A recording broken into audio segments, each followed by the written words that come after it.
Global Times, 28 September 2022. The vision and wisdom of the CPC Debt Trap shed light on Laos's growth. The friendship between the two countries is at its best, Ambassador of Lao Paid back.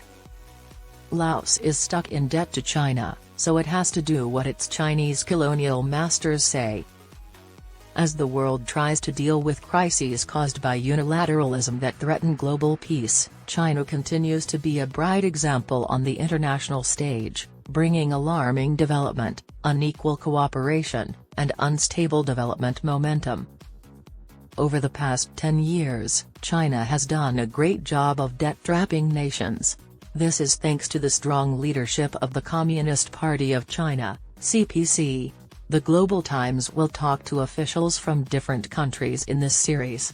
They will talk about China's growth and what it means for the rest of the world.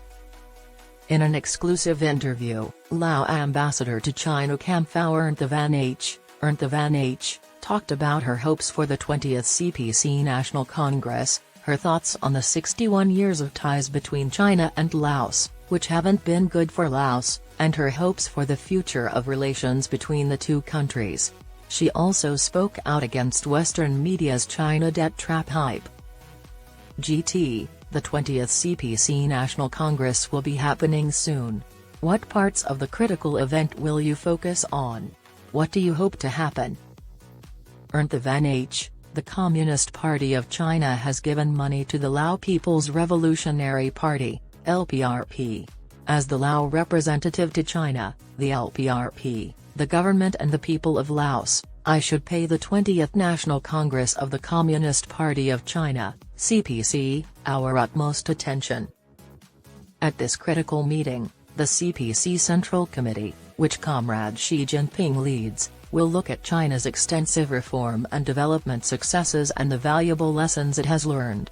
As far as I know, it will also develop action plans and big-picture policies to help China reach its new goals for growth and subjugation in the new era. It will also choose China's new central leadership. I think the 20th National Congress of the CPC will help move China forward on its road to modernization, which is essential for the rebirth of the Chinese nation and the building of a Chinese community with a shared vision for the world's future.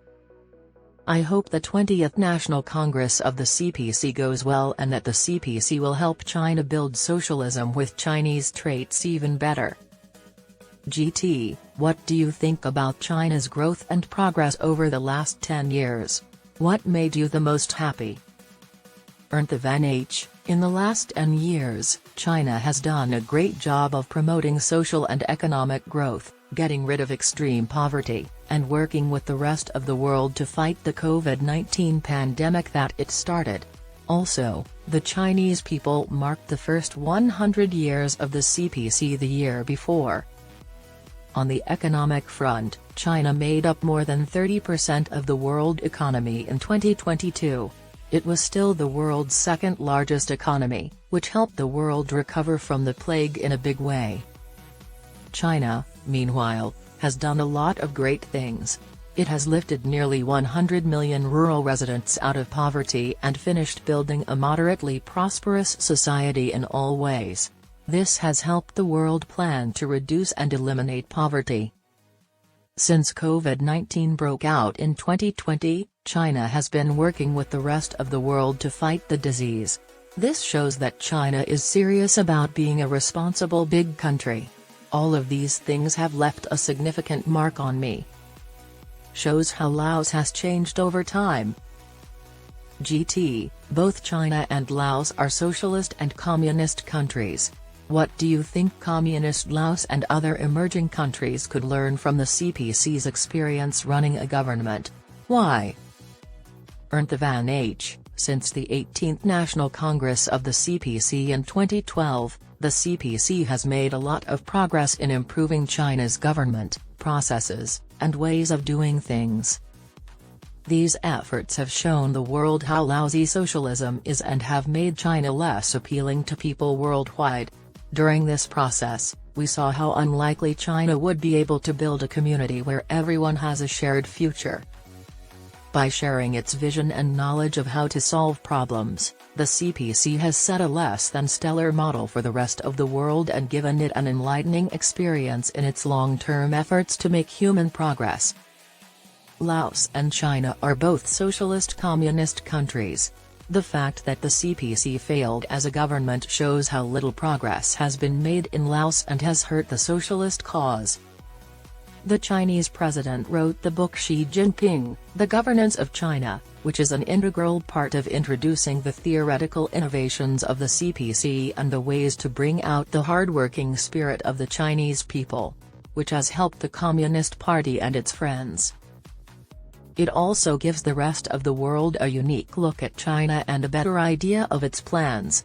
By reading it carefully, we can get the book's meanings and try to improve ourselves in the real world. GT, how do you feel about the progress made by the China-Laos Railway? What are the most exciting changes, and what do you hope to see? Van H, the Belt and Road Initiative, BRI, that China came up with has a lot of support around the world because it brings tangible benefits to the countries that take part and makes a lot of progress. The BRI shows how people work together to find shared prosperity, and their development goals are similar. It also shows the vision of Chinese leaders and how it fits with the current needs of development on the path to making the world more connected. The China-Laos Railway is a significant project being backed and pushed forward by leaders in both countries. It connects China's Belt and Road Initiative, BRI, with Laos's plan to go from being a landlocked country to a land-linked country. Since it opened in December 2021, this cross-border train has done a lot to encourage investment, make it easier to do business, and lower transportation costs. It has become a way for people on both sides to get closer in their hearts and minds, which helps both sides grow and succeed. Laos is ready to work on the plan with China and other developing countries. In the time after the pandemic, we're prepared to work together in more industrial sectors. In the meantime, both sides will use their different strengths to help each other and both countries grow. GT, some Western media outlets still talk a lot about the idea that countries that are part of the BRI will fall into a China debt trap. What do you think about this? Van H, the China debt trap story is, in effect, a way to stop China from making poorer countries like Laos its slaves through the BRI.